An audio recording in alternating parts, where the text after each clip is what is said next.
आज आपण हवामानाबद्दल बोलणार आहोत. तर हवामानाची अंगे. तर आपल्या लहानपणापासून कोणते कोणते हवामानाचे ऋतू पाहिले आहेत आपण? कोणते ऋतू पाहिले आहेत? उन्हाळा, हिवाळा. ठीक आहे, असे हे 3 महत्त्वाचे ऋतू आहेत. तर आपण पावसाळ्यामध्ये वेशभूषा कशी असते, म्हणजे आपण पावसाळा आला की कोणती कपडे घालतो आपण? रेनकोट, छत्री असे आपल्यासोबत असतात. तर उन्हाळ्यामध्ये आपण एकदम सुती कपडे घालतो आणि हिवाळ्यामध्ये एकदम लोकरीचे कपडे घालतो. म्हणजे हे वेगवेगळ्या ऋतूचे वेगवेगळे कपडे आहेत. पण आपण पाहिलं आहे की असा एखादा दिवस येतो की सकाळ सकाळ खूप थंडी वाजते, दुपारी कडक ऊन पडतं आणि एकदम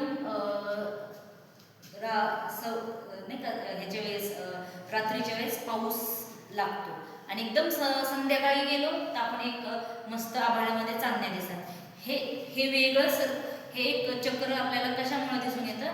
ते म्हणजे हवामानामुळे.